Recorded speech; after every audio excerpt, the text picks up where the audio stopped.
Good afternoon, ladies and gentlemen. Let's carry on with how to handle our feelings. The idea is the same. It works when we open up to the very feeling that comes with our sensation and to the image of ourselves in all of this, which we might not like. To be honest, we might reject some image of ourselves, just like I mentioned in the previous video.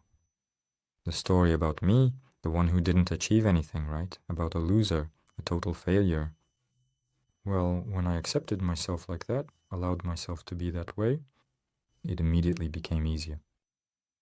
In fact, almost every person on earth has a story like this, where they try to earn love, because at some point they didn't get enough of it, at some point they acquired a belief that they have to earn it somehow. That simply by the right of birth it isn't given to you, like if you do well in school, we'll tell you you're worthy. If you make your bed in the morning, you'll be okay. If you don't make your bed in the morning, you're a bad guy. So this duality appears. It's not even a matter of upbringing, it's just the way this world, this society is built. It's built on duality. That's how it is and that's how it will be. This is the mechanism of the earth and it's created for our development. In this duality, we get to know both sides and many other sides as well. It's not always just two, there are many different shades, points of view. And when we've looked at this issue from all aspects, when we've fully realized it, in this observation, that's when it opens up with awareness, and the power that was inside it is released. The power that was inside that fear, inside that situation, or whatever else it was. And that's how we grow. And so the whole mechanism, this entire earth, the whole matrix is built in such a way that by getting to know ourselves, we free ourselves from limitations. By discovering our true selves, we find out there's yet another limitation, and with time it disappears, it gets released.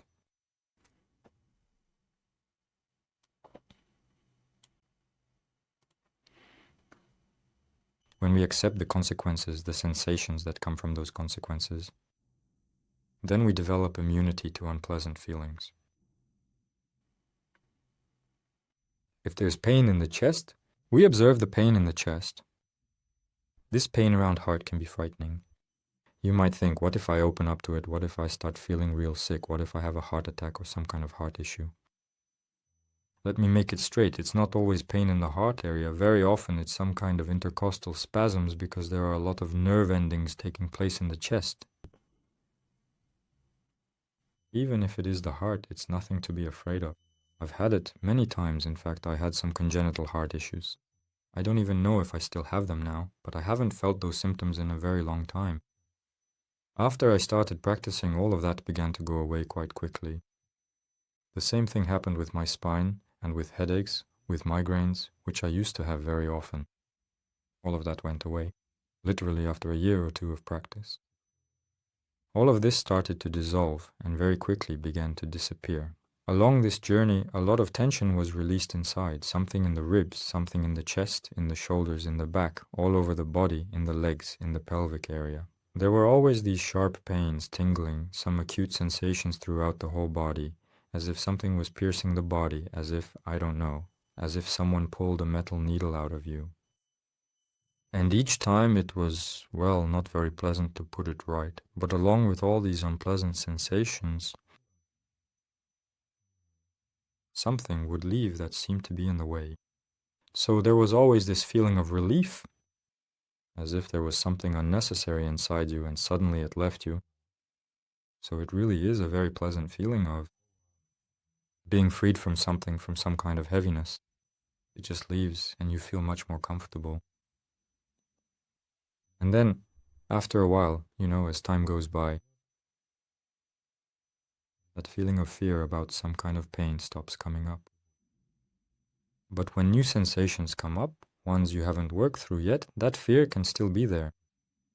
But each time you just remind yourself that fear is just a thought from an anxious mind that worries about everything. Of course, sometimes this fear, it's not like it's always useless, or that it only worries about trivial things. Sometimes this fear is actually justified, but that's extremely rare. Most of the time, it's just anxious thoughts.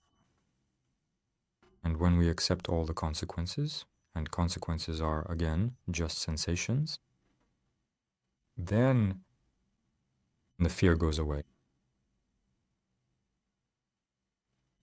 Reading the comments now, when I receive criticism, I immediately start judging those people, get tense, and begin to fight back. Well, yes, that's a natural reaction and a very common one. It's just for some people, it depends on a person's character, right? On how much of a fighter they are or not. Some people get scared and withdraw to their happy place, then crying under the blanket or in their head. Some people avoid it and kind of ignore it, saying, no, none of this is real, it's all nonsense. They just don't want to face those feelings. Some start judging in return. Yeah, like they don't understand anything, they're total idiots, and so on. In doing so, they also devalue everything. Sometimes there's this fierce struggle, and sometimes there isn't. But the essence of all this is the same. It's just a form of defensive mechanism. Some people would just binge on ice cream to be done with it, and that's it. They won't observe anything. But as long as we use any of these means to avoid facing feelings, we're essentially not letting life flow through us. In some situation where it seemed to us that it was unpleasant, dangerous, or painful, and we felt like an outcast there, for example, or, on the contrary, very guilty. Such a perception, such a picture gets formed for life until it is realized, until we free ourselves from it. And because of this, for example, we might be afraid to express ourselves, afraid to say what we really think, because back then, long ago, when we did express ourselves the way we wanted, we were ridiculed, maybe in school or in front of our mother, for example. We did something, she was in a bad mood, and just said, "What is wrong with you? Get back to your room." Or "Get out." And we felt hurt, and if the most precious, valuable person to us, our mother, treated us like that, essentially, then that's it. A program is formed within that we mustn't do that, because we'll be punished again. It was very unpleasant, because at that moment, the closest person turned away from us. And for a child, that's a trauma. Not even just for a child, but for a consciousness that doesn't yet know what's good or bad. It simply learns about this world through experience. If that experience was unpleasant, then that part of the consciousness just shuts itself off from it. It shuts itself off from that part of the world and tries to avoid it. Well, it's not hard to detect these feelings. They are quite pronounced, mostly unpleasant. Here, you just need to remember that very often a person doesn't perceive anything at all. Their sensitivity becomes so atrophied. Because there was this constant monotonous pain and tension, the nervous system simply shuts off those parts so as not to waste extra resources on them. And that's why a person stops feeling what's going within them. And because of this, a person might not notice changes simply because they are not really paying close attention to what is happening around them. They stop feeling it since there was a lot of tension there, and when everything is very tense, sensitivity drops significantly. It's like if you press really hard, just take your hand and squeeze it tightly, pressing and pressing.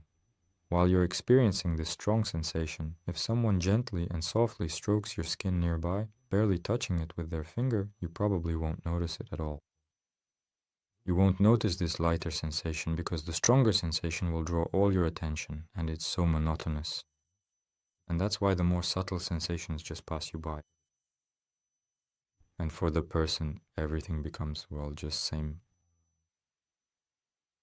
The similar monotonous thing. And they stop feeling these things. And at some point, they stop noticing anything there at all, because it's as if there's nothing left there anymore. So you need to pay more attention there in order to notice these inner changes, these sensations.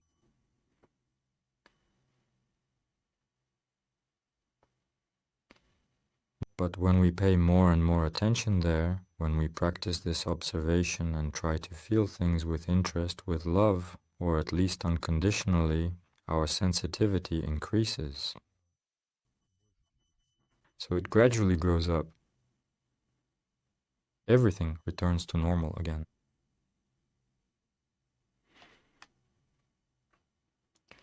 But if our sensitivity is more or less fine, then when we experience rejection, we feel discomfort. That's actually how non-acceptance is defined. And in general, any situation isn't good or bad until we feel something about it.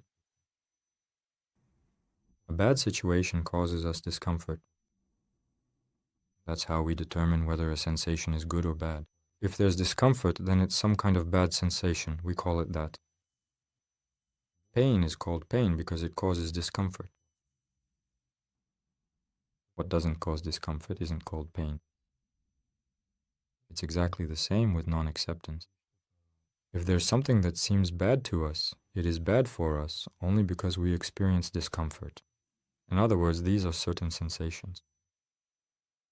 We're just not used to noticing them. We usually focus on emotions, on some people's judgments of actions, on anything but what's actually happening inside us right now.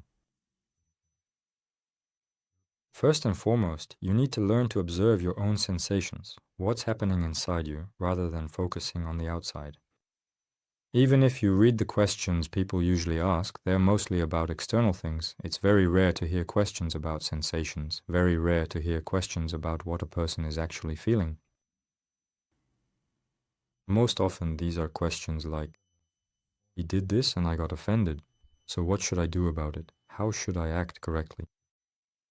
These are the kinds of questions that usually come up. In other words, these are purely questions about external circumstances, something superficial. They're not questions about inner experience, about sensations. And that's where all the consequences come from. Because we're focused only on the external reality, which actually exists only so that we can experience something inside. But the very reason all this is happening, we don't even notice. Then it's not being experienced, it just passes us by, and we don't even notice it. So how can we change anything if we don't even notice the reason all this is happening? How are we planning to change external circumstances if we don't notice the reason all of this is happening? And just keep focus on these circumstances. So that's impossible. It will keep happening this way until we become aware of all this. Then both awareness and liberation only come along. When we observe and accept everything that is inside us, we become aware of it. This is what real life is. Life is a sequence of changing sensations. Think about it. It is not an easy concept to grasp, so give it a try. I'll continue to talk about it in future videos, so stay with me. As for today, thanks for watching. Bye.